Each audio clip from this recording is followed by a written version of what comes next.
우리 하나님의 말씀 골로새서 3장 20절과 에베소서 5장 10절, 오늘 말씀은 두 절을 딴 책에서 같이 보겠습니다.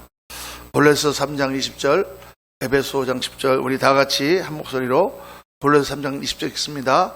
자녀들아, 모든 일에 부모에게 순종하라. 이는 주 안에서 기쁘게 하는 것이니라.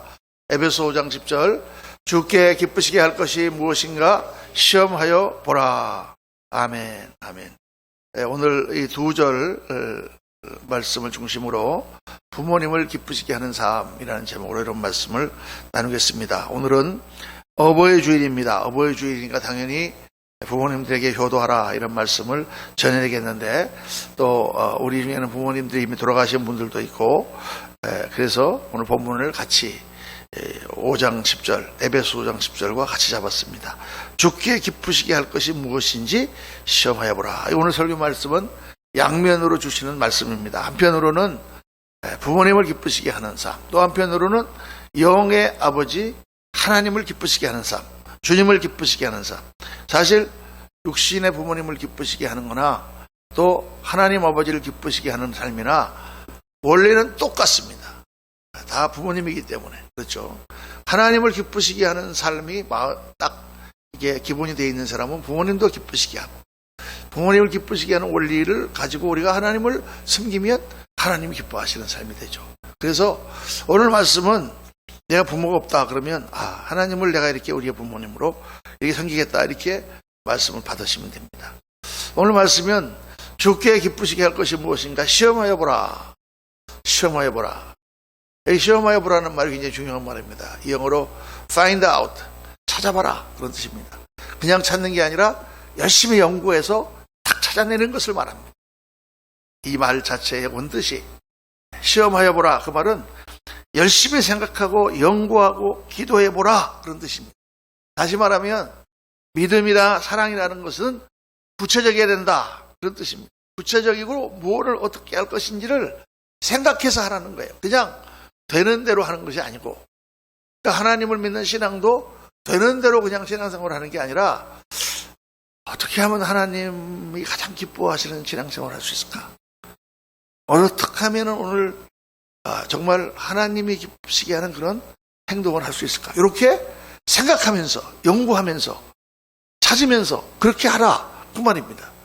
내가 예수님 믿는다, 예수님이 내 주님이시다. 그러면 내가 예수님이 나의 주님이시라면 이런 경우에는 내가 어떻게 해야 될지, 어떻게 해야 될까? 이렇게 주님께서 내 마음에 지금 말씀하시는데 어떻게 해야 되지? 이렇게 생각을 해보고 이렇게 하는 것이 주님이 기쁘시게 하는 것이 이랬구나. 그러면 그렇게 하라고 말입니다. 그렇게 우리가 신앙생활 하란 말입니다. 하나님이 나의 모든 것을 주관하시고 나의 모든 축복이 하나님께로부터 오는 것을 믿으십니까? 아멘이죠. 그러면 하나님께서 모든 것을 나에게 주신다면 내가 어떻게 하나님 앞에 서야지 하나님의 복을 받을 것인가, 그거 생각하면서 하라고 말이에요. 그냥 대충 교회 다니는 게 아니라. 그게 굉장히 중요한 말씀이죠. 시험하여 보라는 말은 그렇게 생각하고 연구하고, 그러면 어떻게 내가 살 것인가, 어떻게 하나님의 복을 받을 것인가, 이렇게 하라는 거예요. 주님을 사랑합니다, 내가 찬송하고, 아버지 사랑합니다, 찬송하면, 그럼 사랑한다면 그럼 당신이 어떤 식으로, 어떻게, 오늘 예배는 내가 어떤 자세로 드려야 되고, 우리의 신앙의 삶은 어떤 자세로 드려야 되고, 내가 세상에서 살아가는 삶은 어떻게 하나님께 드려야 된다라는 어떤 결론이 나올 거 아닙니까? 그렇게 살아라가 말입니다. 그러니까 굉장히 생각하라는 것이죠. 성경에 생각하라, 시험하여 보라, 깊이 생각하라, 이런 말씀들이 많이 나옵니다. 그러니까 그리스도인, 정말 강한 그리스도인은 어떤 사람이냐? 생각하는 그리스도인이다라는 거예요. 그 옛날에 우리 목사님들이 조금 성도님들한테 잘못 가르친 게 있는데, 그거는 생각하고 자식구가 뭐 있어, 무조건 말씀하면 아멘 해, 그리고 아멘이야 무조건, 그게 많이 가르쳤습니다. 그거는 조금 잘못된 거예요. 그냥 아멘이 아닙니다. 그냥 무조건 맹종하는 게 아니에요. 무슨 말씀이든지 생각해 보는 것입니다. 여러분, 하나님께서 아브라함에게 마지막으로 아브라함을 시험하시면서 100세에 난 아들을 바치라고 그랬어요. 그럼 100세에 난 아들을 아브라함 바칠 때 어떻게 했습니까? 사흘 길을 가서 모리아 산에다 바치라. 그래서 바치라고 했습니다. 아니 왜 모리아산까지 갑니까? 물론 뭐 여러 가지 이유가 있으시겠죠. 근데 사흘길이에요. 사흘길. 아브라함이 저녁 때 밤에 자는데 하나님께서 꿈에 나타나셨다든가 뭐 그래가지고 탁 받으니까 뭐 이거 어떡하지? 모르겠다. 아침에 이렇게 탁 가서 애를 잡은 게 아니라 사흘길을 가는 것입니다. 그 아이를 하나님 앞에 제사로 드리라는 그 명령을 받아서 그 아이를 데리고 사흘길을 가면서 아브라함이 얼마나 생각을 많이 했겠습니까? 얼마나 그 머리가 복잡했겠습니까? 밤에 잠 한숨 잘 수 있었겠냐고 말이에요. 그 아들을 자는 아들을 보면서 저 아들을 100세에 하나님이 주셨는데 아니 지금 제가 이제는 15살, 16살 이렇게 됐는데 아니 왜 저놈을 어떻게 저를 잡으라고 하나? 생각을 많이 했을 거예요. 그렇죠? 그런 사흘 동안의 고민과 생각과 기도 가운데 아브라함의 결론은 하나님이 이렇게 말씀하셨을 때는 100세의 아들을 주신 분이 아닌가. 그러면 하나님께서 이 아들을 다시 살리시거나 아니면 하나님의 무슨 뜻이 있으시겠지. 이렇게 결론하고 순종하는 것입니다. 이게 굉장히 중요합니다. 그냥 탁 뭔가 그냥 기분이다 아멘 이게 아니고 깊이 생각하고 연구하고 기도하고 하나님께서 그래서 성경 말씀을 주셨단 말이에요. 성경 말씀을 공부하고 연구하고 예수를 믿는 것도 사실 그렇습니다. 예수를 믿는 것도 친구 따라서 교회 가니까 어느 날 마음이 찡해. 그냥 나 예수 믿어야 되겠다. 이게 사실 예수 믿는 그렇게 해서 신앙이 자라는 분도 있으시죠. 그렇지만 사실 예수님을 믿는다는 것은 우리 인생이 바뀌는 거예요. 저처럼 세상에서 살면서 세상 친구들과 함께 다 세상의 그런 연락을 다 즐기다가 어느 날 예수님을 내가 믿어야 된다고 하는 결정을 내렸을 때 이거는 뭘 뜻하는 겁니까? 이 예수님을 믿는다는 결정을 내가 지금 하게 되면 이거는 내 친구들 잘하면 다 날아가고 내가 그 좋아하는 술도 다 날아가고 담배도 날아가고 다 날아간다는 걸 의미하는 거거든요. 그렇죠? 이거는 보통 결정이 아니에요. 우리가 이렇게 뭐 어떤 사람이 예를 들어서 이렇게 플레이보이처럼 막 여자들을 많이 사귀고 다니는 사람이 있었다고 칩시다. 그런데 어떤 여자를 만나고 사랑하게 됐어. 그래서 이 여자랑 결혼하겠다. 결혼을 딱 하는 이 결정 보통 결정이 아닙니다. 그 결정은 무슨 결정이에요? 지금까지 제가 질펀하게 놀았던 모든 것들을 다 버리고 이 여자만 사랑하겠다는 결단이죠. 그러니까 예수님을 믿는 것도 그런 결단이다. 그러니까 내가 예수님을 믿는 순간 그분은 나의 주인이요 나의 주님이 되셨으므로 나는 이제 주님의 말씀을 따라 살겠습니다. 내가 이거 주님께서 기뻐하시지 않는 죄악된 모습들은 다 버리겠습니다. 큰 결단을 하고 예수를 믿었습니다. 할렐루야. 그게 정상적인 거죠. 그냥 교회에 나갔다가 그냥 충동적으로 그냥 교회 다녀볼까 예수 믿는다 이게 아니고 그러니까 성경에 보면은 다 이게 모든 삶이 그런 선택이 하나하나가 그런 생각의 결과물로 나타나는 것입니다. 그래서 예수님을 믿고 교회를 다니더라도 계속 생각해야 되는 어떻게 믿는 게 잘 믿는 걸까?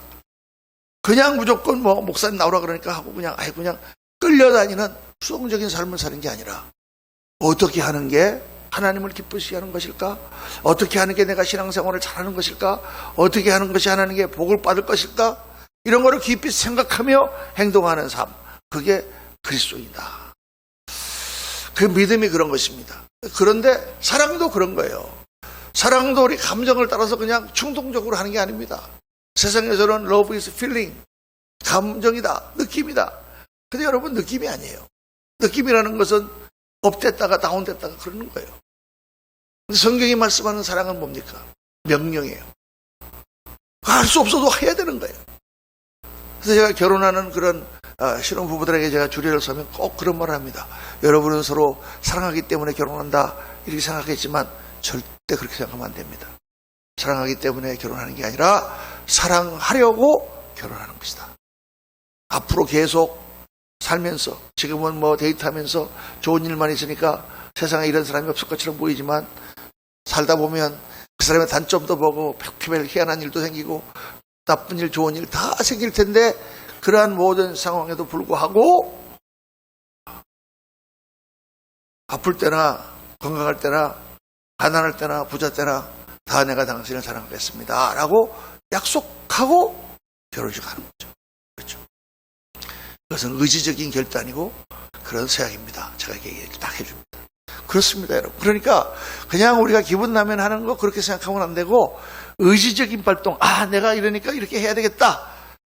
부모를 공경하라 하는 이 말씀도 내가 어떻게 해야 부모님을 공경하게 하는 것인지 생각해보고, 부모님을 공경하는 마음이 없다, 부모님하고 관계가 좀 안 좋으신 분이 계시면 내가 왜 이렇게 생각해야 되는가, 내가 생각을 고쳐먹자. 이게 중요한 것입니다. 생각을 고쳐먹어야 돼요. 고쳐먹는 순간부터 일이 일어나는 것입니다. 내가 이렇게 해서 이렇게 하자, 이렇게 생각하고 그렇게 하라. 오늘 말씀 보면 부모를 공경하는 것을 기쁘시게 하는 것인데 어떻게 부모심을 기쁘시게 할 것인가를 생각해 보라. 그래서 여러분 같이 한번 생각해 보기를 원합니다. 어떻게 하는 게 부모님을 기쁘시게 하는 것인가? 첫째로 내가 잘 되는 것이다. 이거 내가 잘 되는 것? 네, 그렇습니다. 부모님이 제일 기뻐하시는 게 뭐예요? 자식이 잘 되는 거예요. 자식이 잘 되는 거예요. 제가 이 말씀을 묵상하면서 생각을 해봤는데, 누가 잘 됐다 그러잖아요. 누가 왔는데 이번에 막 사업이 너무 잘 됐어, 이번에 말이야 집을 샀는데 매덕이 올랐어, 친구가 와서 그러잖아요. 그러면 잘 됐구나, 정말로 복 많이 받았네, 그렇게 말하면서도 속에 내 마음은 정말 기쁩니까? 뭐 조금 기쁘긴 하지만 속에는 이렇게 어두운 구석이 하나 있잖아요. 어쩌다가 얘는 이렇게 그냥 떼돈은 벌었는데 나는 왜 이러고 있나, 이런 생각이 있단 말이에요. 사람이라는 게 남의 얘기를 들으면은, 남의 잘 됐다는 얘기를 들으면은 마냥 기쁜 건 아니에요. 물론 겉으로는 기쁨을 표하지만 속으로는 뭐 시기까지는 아니더라도 조금 어두운 그런 마음도 좀 생기고, 나는 뭐 하고 있나, 친구는 저렇게 하는데 나는 뭐 하고 있나, 시기까지는 가지 않더라도 좀 그런 마음이 드는 게 인간이 보통 그래요. 웬만한 사람은 또 다 시기가 납니다. 심지어는 목사님 설교할 때도 뭐 자기 자식 자랑 막 이렇게 하고 사위 자랑하고 막 그러면은 우리 목사님 저렇게 믿음을 생활 잘하셔서 자녀들이 복을 많이 받았구나, 나도 그래야지, 이렇게 생각하시는 분은 10명 중에 한두 명밖에 안 되고, 우리 목사님 맨날 자기 자식 자랑만 해, 이렇게 생각하는 게 보통이다 그 말이다. 내가 보니까 그렇더라니까요. 내가 교회에서 목회를 오래 하고 보니까 성도들이 나중에 다 뭐 목사님에 대한 단점 지적하는 것 중에서 목사님은 자기 자랑을 많이 한다. 전 자랑 안 했는데 안 한 것 같은데 다 그렇게 얘기해요. 그러니까 조금 해도 그렇게 다 그렇게 흔쾌하게 받아들이는 사람이 별로 없다는 얘기죠. 여러분 세상 사람은 다 그래요. 아무리 지나고 하다 못해 남편이 딱 나가갖고 막 잘되게 하는 사람도 이렇게 수필 같은 것들 때 보면 부인이 부부로서 남편은 그렇게 나가서 세상에서 그러지만 나는 뭐하고 있나, 집에서 밥이나 하고 있고, 이렇게 생각한단 말이에요, 사람이요. 누가 남이 잘 되는 거에 대해서 그렇게 100% 기뻐하는 사람은 없습니다. 그런데 부모님만큼은 자식이 잘 되는 것을 100% 기뻐합니다. 자식이 잘 되는데 우리 아들은 저렇게 잘하는데 난 지금 뭐하고 있나, 이렇게 생각하는 사람은 아무도 없다고 말해요. 그런 사람 없어요. 왜 그럴까요?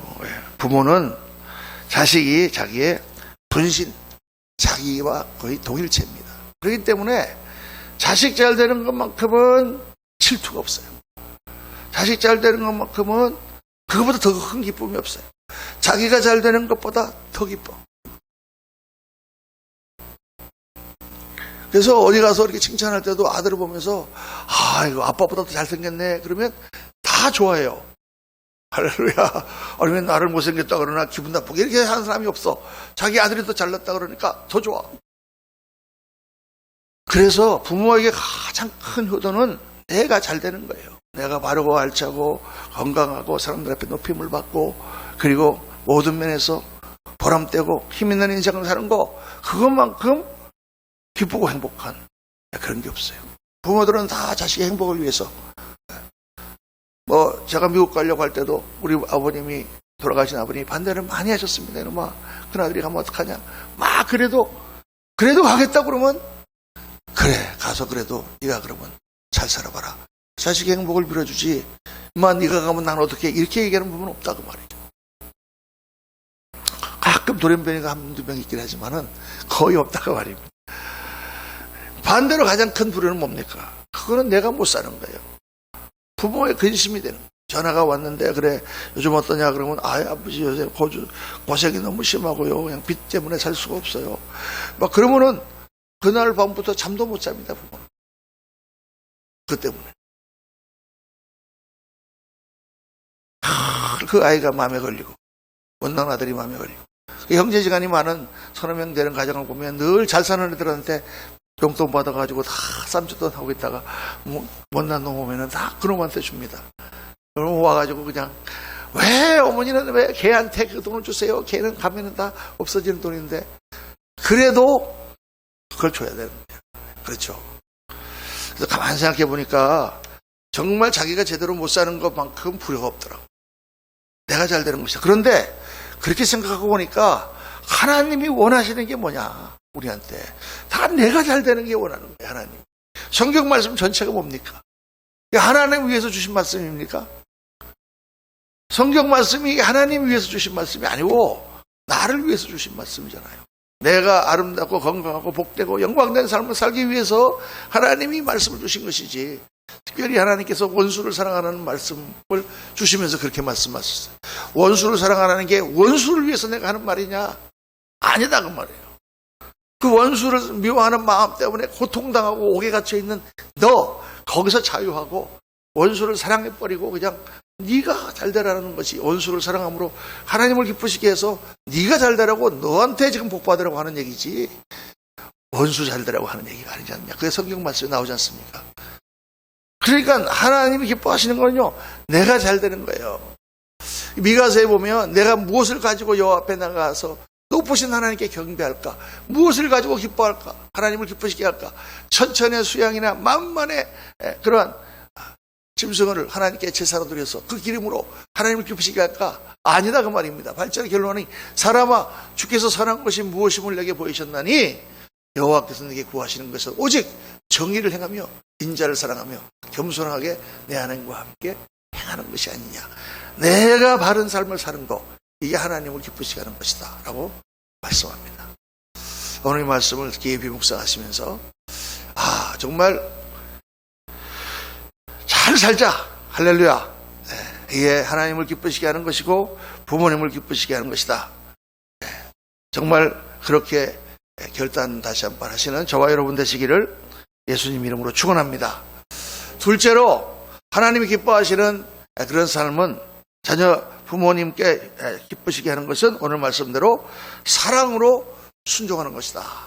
골로새 3장 10절에 자녀들아 모든 일에 부모에게 순종하라. 이는 주 안에서 기쁘게 하는 것이라. 주 안에서 하나님 안에서 누구를 기쁘게 하는 것이냐? 부모님을 기쁘게 하는 것이다 그 말입니다. 부모님은 순종하는 자녀들을 참 이뻐하고 기뻐합니다. 또 말 잘 듣는 애들을 일을 많이 시키잖아요. 그렇죠? 왜냐하면 걔가 말을 잘 들으니까. 하나님도 마찬가지예요. 우리 순종하면 더 일을 많이 주십니다. 그런데 그 모든 것은 다 하나님께서 우리에게 주시는 상급으로 돌아옵니다. 다 돌아오는 것이죠. 그래서 부모님을 기쁘시게 하려면 순종해야 되는데 이거는 사실 이 순종이라고 하는 말은요. 어떤 행동을 말하는 것입니다. 이렇게 해라. 그러면 네 하고 행동하는 것을 말하는 것인데 그 행동 이전에 사실 중요한 것은 마음가짐이에요. 자세예요.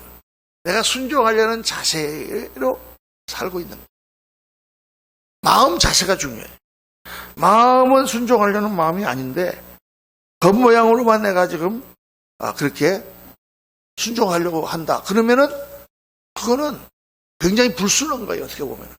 그래서 하나님께서 별로 안 좋아하시는 것입니다. 하나님은 중심으로 보신다. 마음을 보신다. 예수님께서 제일 이 땅에 오셨을 때 야단치신 그런 사람들이 바리새인들이잖아요. 바리새인들은 어떤 사람들이냐? 신앙생활을 아주 완벽하게 하는 사람들이에요. 겉으로는. 근데 예수님이 그들을 질책하신 것은 너희들이 겉으로는 완전한 종교인처럼 행세하나 속마음은 네가 그렇지 않다는 거예요. 그러니까 우리가 겉으로 볼 때 나는 교회에서 직분자입니다. 나는 예배 잘 나옵니다. 나는 뭐 합니다. 기도로 하루에 30분씩 합니다. 나는 성경을 몇 번 읽었습니다. 이런 겉모양도 중요하지만 정말 내가 속마음으로 내가 하나님의 뜻을 따라서 순종하려고 하는 그런 자세로 살아가느냐 이게 사실은 중요한 거거든요. 마찬가지로 부모님께 효도하는 것도 내 깊은 마음속에 부모님을 진실로 사랑하는 마음이 있느냐. 그게 중요합니다. 혹시 우리 가운데 부모님하고 좀 이렇게 안 좋은 관계가 되어 있는 분도 있을 수 있어요. 부모들이 잘못해서 또 그렇게 하는 경우도 있을 수 있고요. 상처받은 사람들도 많아요. 옛날에 어떤 분 보니까 교회에 나왔는데 자기는 하나님 아버지라고 할 때 아버지라는 말을 제일 듣기 싫더래요. 왜냐하면 이분이 자랄 때가 아버지가 참 도박쟁이에다가 맨날 술 취해갖고 들어와서 맨날 엄마만 패고 막 그러던 아버지였거든. 그 아버지를 증오하고 아버지를 미워했는데 교회에 나가서 신앙을 가지고 딱 하나님 부르는데 하나님 아버지라고 그러니까 지긋지긋하게 그렇게 생각했다는 거예요. 이해가 되죠. 이해가 됩니다. 그런데 우리가 하나님 아버지를 믿고 하나님을 정말 그렇게 하나님과의 교통을 하고 말씀을 듣다 보면 내 마음에 생각을 하게 되는 거죠. 왜 아버지는 그렇게 될 수밖에 없었을까? 그 인생이 왜 그렇게 될 수밖에 없었을까? 불쌍하잖아요.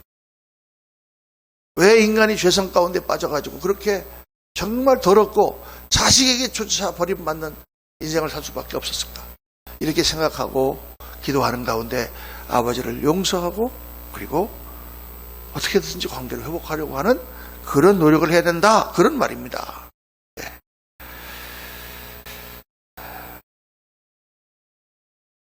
그래서 그 부모님과의 그런 관계가 불편하신 분들은 깊이 생각하면서 기도하시면서 마음을 넓히고 하나님 말씀 묵상하고 기도하는 가운데 하나님께서 깨달음을 주셔서 관계를 회복할 수 있도록 길을 열어줄 것입니다. 보통 사람 같으면은 정말 내가 정말 부모님을 이렇게 해야 되겠구나 라고 생각하고 그 마음을 따라서 해야 된다. 순종한다고 하는 것은 결코 어떤 갑자기 일어나는 감정이라든가 이런 게 아니다. 사랑이라는 것 자체가 지성과 감성과 의지의 합작품입니다. 어떤 감정이 일어나기 때문이 아니라 생각하고 의지적으로 행동할 때 감정도 따라서 같이 일어나는 것이다. 그래서 성경이 사랑하라는 것이 명령인 것입니다. 명령. 사랑하고 싶을 때 사랑해라. 뭐 기분이 좋으면 사랑해라. 이게 아니라 원수 사랑하라. 어떻게 원수 사랑합니까? 원수가 사랑이 됩니까, 여러분?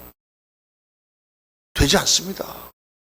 저도 이게 생전에 저는 원수진 사람이 없는데, 제가 이제 목회를 가고 교단에 감독 일을 하고 하는 가운데, 정말 이상한 사람을 하나 만났어요.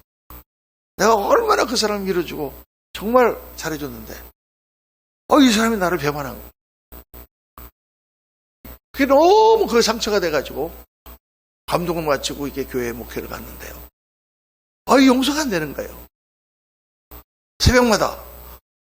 말씀은 내가 사랑하라는 말씀을 해야 되고, 목사가 그래야 되는데, 내 마음에 사랑하지 못하는 마음이 있으니까. 그래서, 새벽마다 울면서 기도했습니다, 하나님 앞에. 목사가 이래도 되겠습니까, 하나님? 내 마음을 고쳐주세요. 그러면 그때는, 그래, 내가 정말 다 잊어버리고 사랑해야지. 이렇게 생각하고 아침밥을 먹고 나면, 또 똑같이 또 그 마음이 용서가 안 되는 거예요. 어떻게 이럴 수가 있나, 사람이. 이게 오래 가더라고요. 근데, 필사적인 노력을 했습니다. 하나님 앞에. 정말 내가 하나님의 종인가? 지금은 네가 너를 다 비웠는가? 나를 따라오려거든 자기를 부인하고 자기 십자가를 지고 나를 따라오려 했는데 너는 자기를 부인하는가? 정말 다 내려놨는가? 그렇게 기도하는 가운데 하나님께서 마음을 다 회복시켜 주시고 용서하는 마음을 주셨어요. 그 다음에 전화가 왔길래 내가 받고 만나고 같이 밥도 먹고 그렇게 했습니다. 어려운 일이죠. 세상 같으면은 목사님 미쳤어요. 그 사람 왜 만나세요? 그렇지만 어떻게 해요? 하나님께서 용서하라고 하셨는데 원수도 사랑하라고 하셨는데 그게 그냥 되는 게 아니더라고 말이에요. 강력한 의지의 발동이고 기도 많이 하고 성령께서 역사하시고 내 마음을 치료해 주셔야만 될 수 있는 그러한 거였다. 그래서 하나님을 기뻐하시는 일도 정말 사랑하는 일도 부모를 공경하는 것도 깊이 생각해보고 마음을 정하고 의지를 발동해서 사랑하라. 이렇게 오늘 주님 말씀하시는 것입니다. 사랑하는 사람이 있다는 것 이상 인생에 행복을 주는 것은 없습니다. 내가 누구를 사랑하고 있고 사랑받고 있다는 것 그 자체가 가장 인생에서 소중하고 살아가는 보람이 되고 또 그것이 어떻게 보면 인생의 목적이 되는 것이죠. 그래서 사랑을 위해서 우리가 정말 믿음 생활을 하면서 여러분들 모든 관계, 특별히 부모님 깊이 사랑하시고 그렇게 기도하시고 또 그렇게 행하시기를 예수 이름으로 축원합니다. 세 번째, 어떻게 하는 것이 부모님을 기쁘시게 하는 것인가? 부모님을 기쁘시게 하는 일을 해드리는 것입니다. 어떤 일을? 아까 사랑은 행위가 아니다라고 했지만 사랑은 물론 마음이 먼저죠. 그런데 그 마음은 또 어떤 행위로 어떤 모양으로 나타나야 되는 것입니다. 어떤 모양일까 생각해라 그 말이에요. 오늘 말씀에 아까 읽은 말씀에 주께 기쁘시게 할 것이 무엇인지 시험해 보라 그랬는데 어떻게 해야 우리 부모님을 기쁘시게 할 수 있을 것인가를 생각하라. 어떻게 하면 하나님을 기쁘시게 할 것인가? 구체적인 모양으로 연구하는 것처럼 다른 사람도 남편도 아내도 다 그렇게 생각하라. 여러분에게 참 중요한 거예요. 어떻게 하면 부모님을 기쁘시게 할 것인가? 제가 생각을 이렇게 해보니까 제일 첫 번째 기쁘시게 하는 게 뭐냐? 같이 있어주는 것이다. 같이 있어주는 것이다. 주님께서 제자를 부르실 때 이런 말씀을 합니다. 마가복음 3장 14절에 보면 이에 12를 세우셨으니 이는 자기와 함께 있게 하시고 또 보내사 전도도 하며. 그러니까 주님께서 12제자를 부르신 이유가 뭐냐? 복음을 그들이 전파하게 하려고. 예수님 십자가에 달리신 그 복음을 앞으로 이들이 세계에 다 전파해야 되기 때문에 우리는 다 이렇게 생각하지만 마가복음에 보면 주님께서 그들을 부르신 첫 번째 이유는 복음 전파가 아니고 그 전에 자기와 함께 있는 거였다 그 말이에요. 같이 있고 같이 교제하고 같이 사랑하는 것이 첫 번째였다. 그리고 그 제자들 또 나가서 복음도 전하게 하신 것이죠. 그러니까 모든 관계가 제일 먼저 중요한 게 사랑하는 관계가 되고 같이 있는 게 처음에 중요한 거예요. 그 다음에 일이라고 말이에요. 우리가 목사가 예수님을 믿고 하나님의 종이 돼서 교회를 하고 복음을 전파하고 여러 가지 사역들을 할 때 신학교에 들어가면 제일 먼저 배우는 게 뭐냐? 사역을 하는 게 중요한 게 아니다. 더 중요한 건 뭐야? 주님을 사랑하는 것이다. 주님 앞에 기도하는 것이다. 주님과 함께 있는 것이다. being이 doing보다 더 중요하다. 그거를 그냥 귀가 닳도록 가르쳤어요. being이 없이 주님과의 교제가 없이 일만 하던 사람은 어떻게 되느냐? 마치 아내가 아무것도 없는 계란처럼 팍 찌그러지고 마는 것입니다. 그래서 첫 번째 목적은 주님과 같이 있는 것입니다. 그리고 두 번째 목적이 전도하는 것이다. 이것처럼 부모님도 같이 있어야 돼요. 그래서 제가 이걸 말씀을 가만히 생각해 보니까 참 나는 불효를 많이 했구나. 아들이 돼갖고 35년 동안 미국에 살다가 왔으니 물론 중간중간에 뭐 자주 찾아오긴 했지만은 그래도 그 자체가 참 마음에 안 됐구나.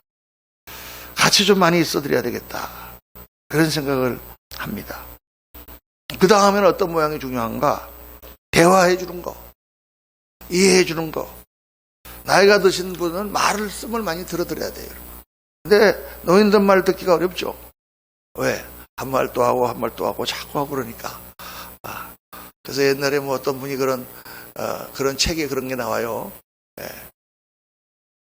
아버지가 아들에게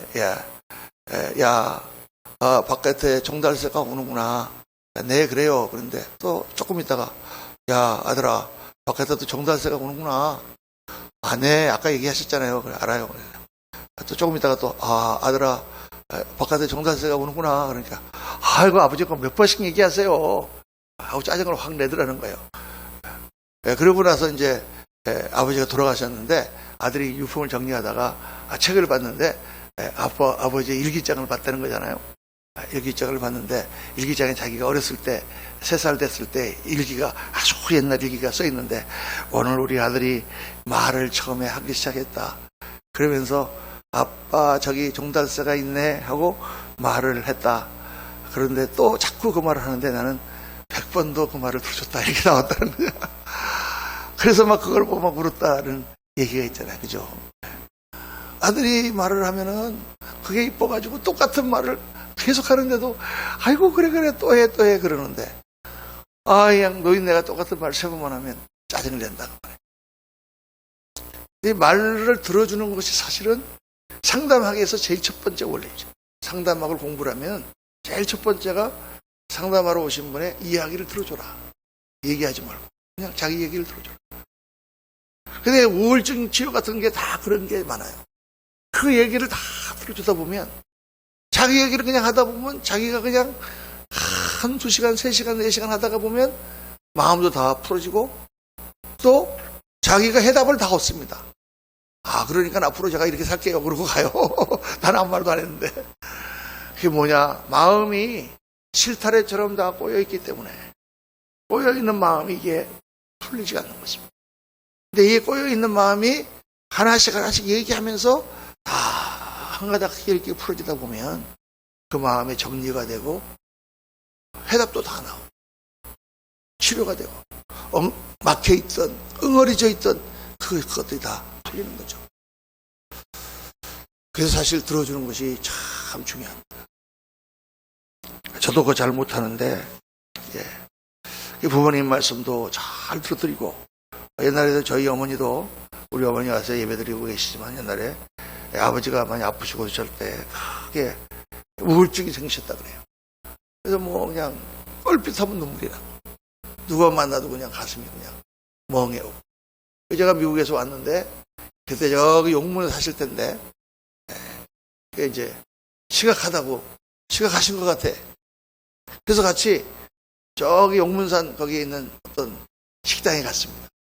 거기 앉아가지고 한 30시간 같이 얘기를 했던 것 같아요. 주로 어머니가 많이 말씀하시고.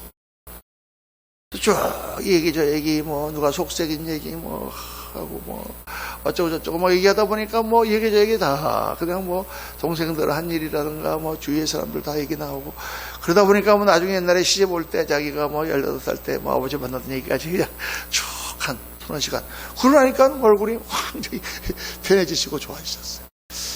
이게 대화라는 것은 결국은 말을 들어드리는 거구나. 이 사랑의 모양이라는 것은 사실 그렇게 어려운 게 아닙니다. 어려운 게 아니고 같이 있어주는 거, 같이 그냥 말을 들어주는 거, 같이 그냥 이야기를 나누어주는 거, 그 자체가 사랑이고 그 자체가 좋은 것이다.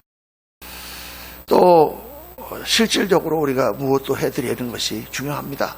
말로만 하지 말고 구체적으로 사랑의 표현도 해야 됩니다. 선물도 드리고 도움도 드리고 육신도 편안할 수 있도록 필요한 것도 해드리고 마음이 중요하지 선물이 중요하냐 이렇게 말하는 사람은 항상 마음이 없는 사람입니다. 그러니까 마음을 써서 할 수 있는 한 최선을 다해서 할 때에 부모님이 기뻐하실 뿐 아니라 하나님께서도 기뻐하시고 또 그런 사람에게 하나님께서 많은 것으로 복을 내려주시는 줄로 믿습니다. 오늘 이 말씀은 부모님뿐만 아니라 모든 사랑의 관계에 다 해당되는 말씀입니다. 하나님 과의 관계 물론 마찬가지입니다.